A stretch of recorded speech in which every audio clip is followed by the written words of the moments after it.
बिस्मिल्लाहिर्रहमानिर्रहीम। आज की वीडियो सेकेंड ईयर बायोलॉजी के फर्स्ट चैप्टर होम्योस्टेसिस का पहला लेक्चर है। जो इसका पहला लेक्चर है वो भी होम्योस्टेसिस है। आज की वीडियो में हम होम्योस्टेसिस और इसकी सिग्निफिकेंस को डिटेल में डिस्कस करेंगे। होम्योस्टेसिस को डिस्कस करने से पहले कुछ टर्म से हमें फेमिलियर होना ज़रूरी है। इसमें जो पहली टर्म है वो है ऑर्गेनिज़म। ऑर्गेनिज़म किसी भी ऐसे इंडिविजुअल को या एंटिटी को कहा जाता है जिसमें लिविंग ऑर्गेनिज़म की कैरेक्टरिस्टिक यानी लाइफ जो है वो हो। ठीक है, तो वो ऑर्गेनिजम्स या वो इंडिविजुअल जिसके अंदर लाइफ प्रेजेंट होती है उसको हम ऑर्गेनिज़म या लिविंग ऑर्गेनिज़म का नाम देते हैं। दूसरी जो टर्म है वो है इन्वायरमेंट यानी हमारी सराउंडिंग जिसमें हम रहते हैं। इसमें लिविंग ऑर्गेनिज़म भी आते हैं और इसमें नॉन लिविंग कंपोनेंट्स भी आते हैं। जो हमारा इन्वायरमेंट होता है वो दो टाइप का होता है। एक इंटरनल इन्वायरमेंट होता है और एक एक्सटर्नल इन्वायरमेंट होता है।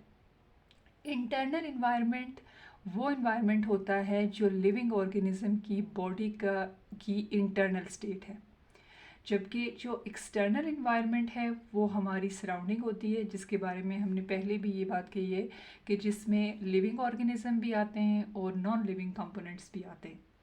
अब ये जो एक्सटर्नल इन्वायरमेंट होता है इसकी कंडीशंस कंटिन्यूसली चेंज हो रही होती हैं और ऑर्गेनिजम्स इन्हीं कंडीशंस के अंदर रह रहा होता है और कंटिन्यूसली जो एक्सटर्नल इन्वायरमेंट है उसके अकॉर्डिंग अपने आप को मैनेज करने की कोशिश कर रहा होता है।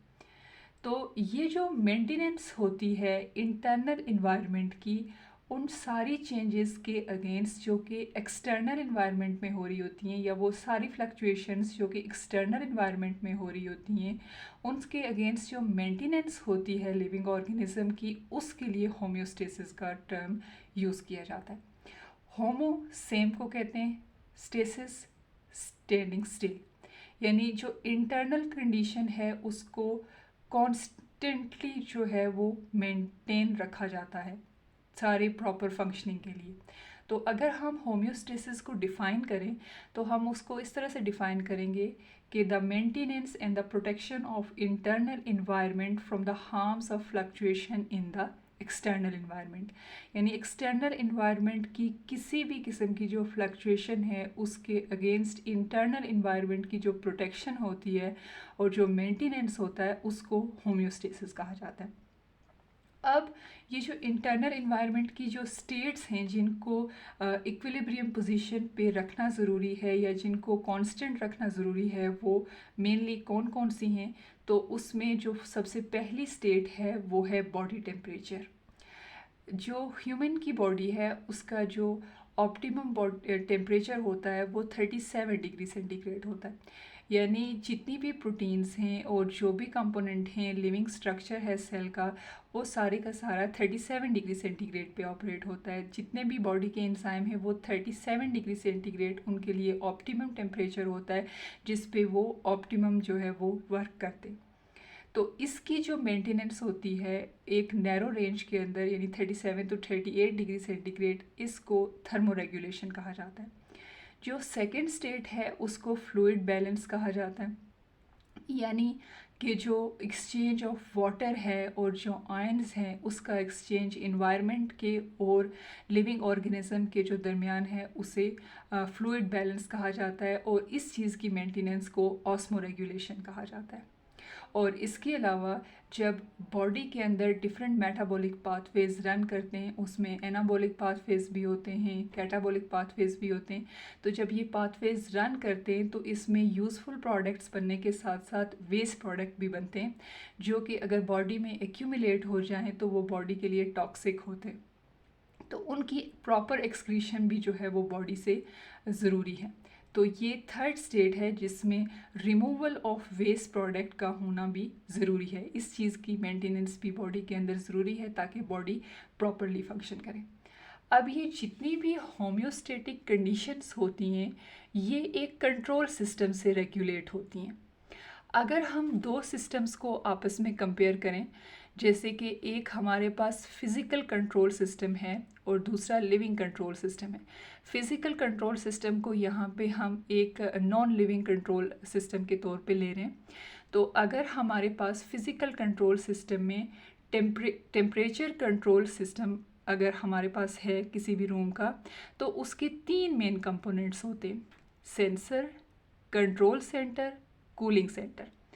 अब इसका जो पहला कंपोनेंट है यानी कि जो सेंसर है, वो रूम के अंदर जो टेम्परेचर में आने वाली चेंजेस हैं उसको कंटिन्यूसली मॉनिटर करता है, और अगर उसको इसमें कोई भी चेंज नज़र आए तो वो सिग्नल जो है वो कंट्रोल सेंटर को पास कर देता है। जो कंट्रोल सेंटर होता है उसमें एक टेम्परेचर फिक्स्ड रखा जाता है।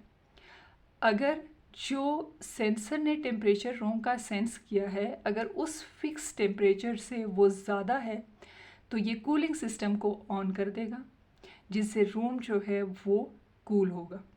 और अगर जो टेम्परेचर सेंसर ने सेंस किया है वो कंट्रोल सेंटर के फिक्स्ड टेम्परेचर से कम है तो हीटिंग सिस्टम को ऑन करेगा, और इस तरह से रूम का जो टेम्परेचर है उसको मेंटेन कर देगा। इसी तरह से हमारे पास जो लिविंग कंट्रोल सिस्टम होता है उसके भी 3 मेन पार्ट्स होते हैं, यानी receptor, control system, effector. Receptors surrounding से स्टिमुलस को रिसीव करता है, मैसेज को रिसीव करता है और उसे ब्रेन को सेंड करता है, जो कि लिविंग कंट्रोल सिस्टम का जो है वो कंट्रोलिंग सेंटर होता है। ब्रेन उस सिग्नल को मैनिपुलेट करता है और उसके लिए रिस्पॉन्स को जनरेट करता है और उसे इफ़ेक्टर को सेंड कर देता है। इफ़ेक्टर जो है वो, अगर हम ह्यूमन की बॉडी की बात करें या लिविंग ऑर्गेनिज्म की बात करें, तो उसमें मसल्स या ग्लैंड्स होते हैं जो कि अकॉर्डिंग टू द इंफॉर्मेशन जो कि रिसेप्टर से कंट्रोल सिस्टम में पहुंची और कंट्रोल सिस्टम ने इसको मैनिपुलेट किया, उसके अकॉर्डिंग जो है या तो ग्लैंड्स एक्टिव होंगे या फिर मसल सेल्स एक्टिव होंगे, और इस तरह से जो है वो जो भी स्पेसिफिक फंक्शन है उसको बॉडी के अंदर मेंटेन किया जाएगा। जो होम्योस्टेसिस है वो फीडबैक मैकेनिज़्म पे बेस करता है, और फीडबैक मैकेनिज़्म 2 तरह के होते हैं, एक पॉजिटिव फीडबैक होता है और एक नेगेटिव फीडबैक मैकेनिज़्म होता है। यही दोनों प्रोसेसेस लिविंग ऑर्गेनिज्म के अंदर होम्योस्टेसिस की जो है वो बेस हैं। अब हम ये देखते हैं कि फीडबैक मैकेनिज़्म एक्चुअली होता क्या है, और पॉजिटिव फीडबैक मैकेनिज़्म और नेगेटिव फीडबैक मैकेनिज़्म होम्योस्टेसिस को मेंटेन रखने में किस तरह से हेल्प आउट होते हैं। अब फीडबैक मैकेनिज़्म को अगर हम डिफ़ाइन करें तो ये एक ऐसा मैकेनिज़्म होता है जिसमें आउटपुट एम्प्लीफाई करता है चेंज इन सिस्टम या फिर वो सिस्टम के चेंज को इनहिबिट कर देता है। हम इसकी एग्जांपल यूँ ले सकते हैं कि सपोज़ हमारे पास कोई भी प्रोसेस जो है वो रन कर रहा है, तो उसमें जो प्रोडक्ट बनेगा या तो वो प्रोडक्ट उस सिस्टम को मज़ीद स्पीड अप कर देगा या फिर वो उस प्रोसेस को इनहिबिट कर देगा या सुप्रेस कर देगा, यानी कि उसको रोक देगा। ये जो सिस्टम है, जो फीडबैक मैकेनिज़्म है, ये होम्योस्टेसिस को मेंटेन करता है। ये पॉजिटिव भी होता है और नेगेटिव भी होता है। अब हम देखते हैं कि पॉजिटिव फीडबैक मैकेनिज़्म क्या होता है, इसकी क्या कैरेक्टरिस्टिक हैं और इसको कैसे एग्जाम्पलीफाई किया जाता है, और नेगेटिव फीडबैक मैकेनिज़्म क्या होता है, इसकी कैरेक्टरिस्टिक और एग्जांपल से हम इसको अंडरस्टैंड करने की कोशिश करते हैं। तो जो पॉजिटिव फीडबैक मैकेनिज़्म होता है, ये एक ऐसा मैकेनिज़्म होता है जिसमें हम इसको अगर हम डिफ़ाइन करें प्रॉपरली तो ये एक mechanism in which change is detected and effector is activated, जिसमें चेंज को डिटेक्ट किया जाता है, इफ़ेक्टर एक्टिवेट होता है। क्यों एक्टिवेट होता है? To induce the same effect that promote the further change, जो कि उसी इफ़ेक्ट को इंड्यूस करेगा, उसी इफ़ेक्ट को मज़ीद प्रोमोट करेगा, उसी सिग्नल को मज़ीद एम्पलीफाई करेगा, unless the stimulus is removed, जब तक कि स्टिमुलस रिमूव ना हो जाए।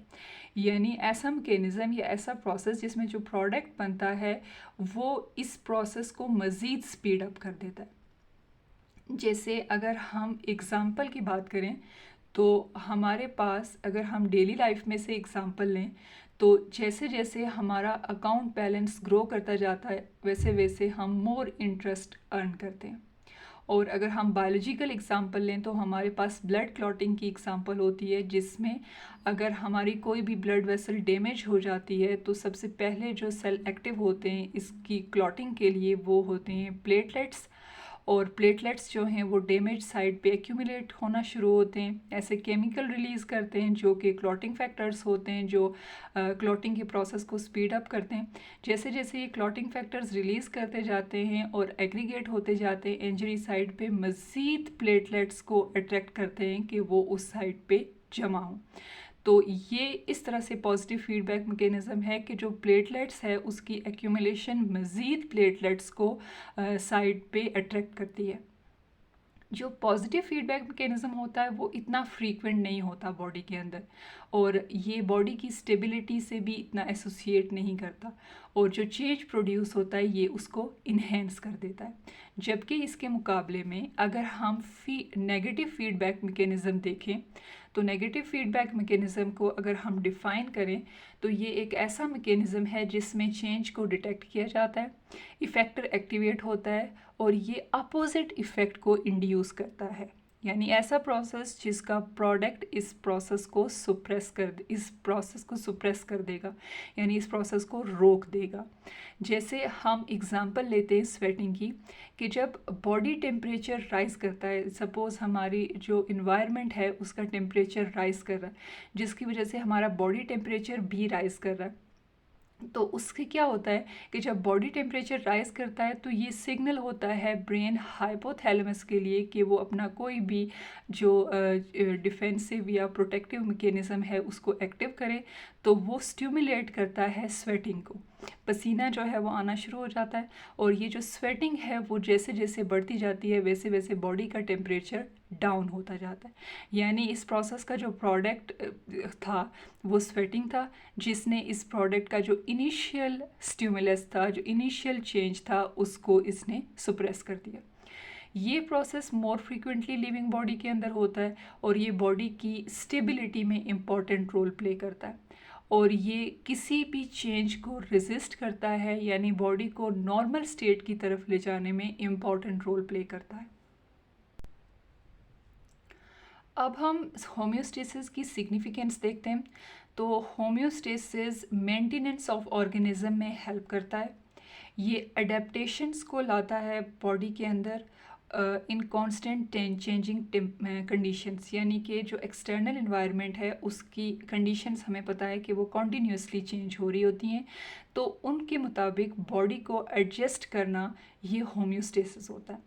ये ऑर्गेनिज़म को उसके जो इन्वायरमेंटल सिस्टम है उसको उसमें फ़िट करने में हेल्प आउट करता है। ये हमारे इंटरनल इन्वायरमेंट को फिक्स नहीं रखता, बल्कि इसकी जो चेंजेस हैं उनको एक स्पेसिफिक रेंज के अंदर मेंटेन करता है।